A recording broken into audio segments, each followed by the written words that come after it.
আমার ও আমার পরিবারের দিক থেকে সবাইদের মহাশিবরাত্রির শুভেচ্ছা জানাই। আমি কবিতা চ্যাটার্জি আপনাদের জন্য শিবরাত্রির উপলক্ষে সাবুদানার রেসিপি নিয়ে এসেছি। আর সাথে আছে কড়াইশুঁটির আর আলুর তরকারি। আশা করছি আপনাদেরকে এই রেসিপিটা খুব ভালো লাগবে। যদি ভালো লেগে থাকে বাংলা টেস্টকে সাবস্ক্রাইব করে নেবেন। আর বেশি কথা না বলে রেসিপিটা শুরু করা যাক। কেন কি আপনারা সবাই অপেক্ষা করে বসে আছেন। আসুন আমার রান্নাঘরে। কালকে আমি মার্কেটে গেছিলাম, গিয়ে সাবু কিনে নিয়ে এসেছি। এখানে 250 গ্রাম সাবু আছে। সাবু আমি বড় দানাটা নিয়েছি, একটা থাকে মিহি দানা, সেটা নেইনি। এখন এই সাবুটাকে বেছে নিয়েছি। তারপর 1 কাপ সাবু নিয়েছি আমি। এখন একটা পরিষ্কার রুমালে সাবুটাকে নিয়ে নিয়েছি। তারপর সাবুদানাকে কাপড় দিয়ে একটু পরিষ্কার করে পুছে নেব, কেন কি ধুলোবালি থাকে। অবশ্য প্যাকেটের সাবু, কিন্তু পরিষ্কার না করে মনটা মানে না। পরিষ্কার করে একটা থালায় নিয়েছি। তারপরে কড়াইতে দিয়েছি। এখন সাবুটাকে একটু রোস্ট করে নেব। বেশি রোস্ট করতে হবে না, সাবুর ময়েশ্চারটা শেষ হয়ে যাক, বাস এতখানি রোস্ট করতে হবে। রোস্ট হয়ে গেলে একটা থালে নামিয়ে নেব। এখন সাবুটা একটু ঠান্ডা হবে।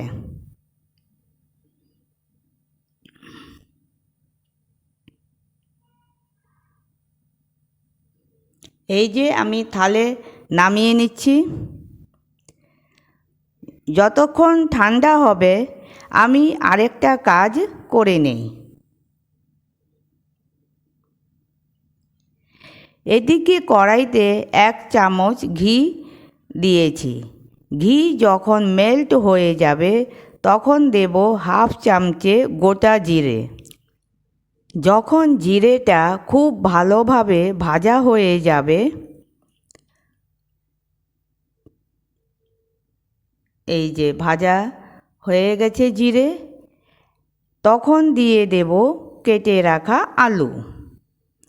আলু 1 মিনিট ফ্রাই করে সামান্য একটু হলুদ দিয়ে দেব। উপসেতে যেই তরকারি খাওয়া যায় তাতে হলুদ অল্প দিতে হয়। তারপরে দিয়ে দিচ্ছি একটা লাল টমেটো। একটু নাড়িয়ে চাড়িয়ে তারপরে দিয়ে দেব স্বাদ মতো লবণ। লবণটা দিয়ে তারপরে ভালো করে নাড়িয়ে চাড়িয়ে নেব। মিক্স করার পর ঢাকা দিয়ে দেব। ঢাকা দিলে কি হবে, টমেটোটা তাড়াতাড়ি সফট হয়ে যাবে। সাথে সাথে মটরশুঁটি দিয়ে দিয়েছি। আবার ঢাকা দিয়ে দিয়েছি। 2 মিনিট পর ঢাকা সরিয়েছি। তরকারিটা ভালোভাবে কষানো হয়ে গেছে। এখন গরম জল হাফ কাপ দিয়ে দেব। আলু সফট হওয়ার জন্য একটু জল দিতে হবে। এই তরকারিটা একটু শুকনো শুকনো মতন থাকবে, বেশি গ্রেভি থাকবে না। যখন এটা বয়েল হতে লাগবে, এই দেখুন বয়েল হতে লেগেছে, এবার একটা ঢাকা দিয়ে দেব। এদিকে সাবুদানা ঠান্ডা হয়ে গেছে। এখন একটা মিক্সার জারে সাবুটাকে নিয়ে নেব। তারপরে ভালো করে গ্রাইন্ড করে নেব। গ্রাইন্ড করে আপনাদের সামনে আসছি। গ্রাইন্ড করা হয়ে গেছে। এখন এটাকে একটা চালনি দিয়ে চেলে নেব। সাবুর মোটা পার্টগুলিকে বের করে আলাদা করতে হবে। এখন এই সাবুর আটাতে সেদ্ধ আলু মিক্স করব। এখানে আমি 2টো আলু সেদ্ধ করেছি। একটা আলুকে গ্রেটার দিয়ে গ্রেট করে নেব।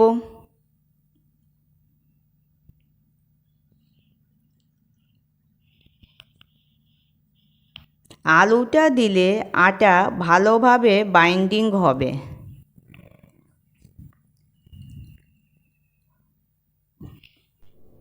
দুটো আলু থেকে একটা আলু বেঁচে গেল। এখন দিচ্ছি কসুরি মেথি। অনেক সামান্য দিয়েছি। প্রথমে জল ছাড়া আলুর সাথে আটা মিক্স করব। এই যে এইভাবে মিক্স করব আটাটাকে। তারপরে একটু একটু করে জল দেব আর মাখবো, একবারে পুরো জল দেব না। এদিকে তরকারিটা অলমোস্ট তৈরি হয়ে গেছে। এখন একটা কাঁচা লঙ্কা 2 ফালি করে দিয়ে দিয়েছি। স্প্যাচুলা দিয়ে আলুটাকে একটু ম্যাশ করে দিচ্ছি, যাতে আলাদা আলাদা না দেখা যাক। এখানে 2 চামচ জল দিয়েছি। তারপরে দিচ্ছি অল্প সামান্য একটু চিনি। নিরামিষ খাবারে একটু চিনি দিলে তরকারির স্বাদ বেড়ে যায়, খেতে ভালো লাগে। এখন একটু নাড়িয়ে চাড়িয়ে দিচ্ছি, তারপরে ঢাকা দিয়ে দেব। এরপরে দেব ধনে পাতা। ধনে পাতা ভালো করে তরকারির সাথে মিশিয়ে দিচ্ছি। খুব ভালো একটা সুগন্ধ বেরিয়েছে। তরকারি আমার তৈরি হয়ে গেছে একদম। এখন লুচি ভেজে নেব। একটু হাত দিয়ে আটাটাকে ম্যাশ করে নিচ্ছি। বড় একটা লিচি করে নিয়ে বেলে নিচ্ছি। এক সমানভাবে বেলতে হবে। সাইডে যে ফেটে যাচ্ছে কোনো টেনশন নেই, এখনই সব ঠিক করে দেব।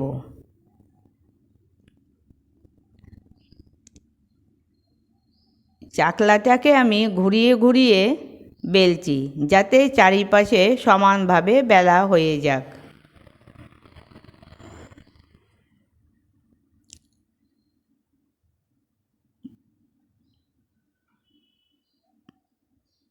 এই দেখুন কি সুন্দর বেলা হচ্ছে।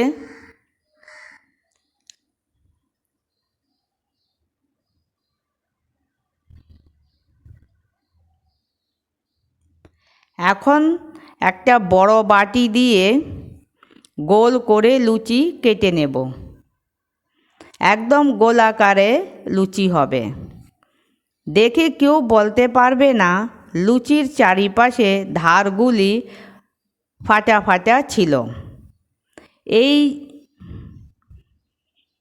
এই যে সাইডের এক্সট্রা আটা বেরোচ্ছে, এটাকে দিয়ে আবার লুচি বেলে নেব। তেল গরম হয়ে গেছে।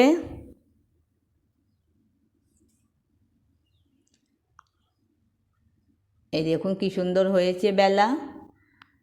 আর এতটাই মোটা করবেন আপনারাও। এদিকে তেল গরম হয়ে গেছে। এখন একটা একটা করে লুচি সেঁকে নেব।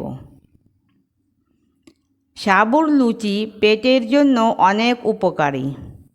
ময়দার লুচি খেলে পেট ভার করে, সাবুর লুচিতে পেট ভার করে না।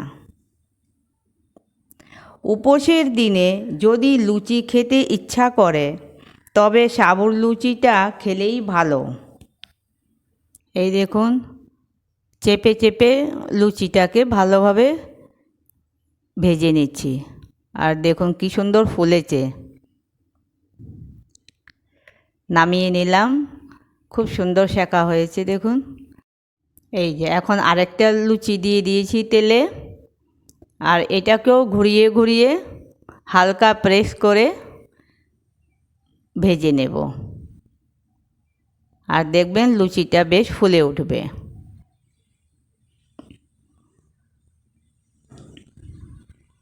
এই দেখুন ফুলে গেছে। এইভাবে সবগুলি লুচিকে ভেজে নেব। সাবুর লুচি একদম হালকা হয়।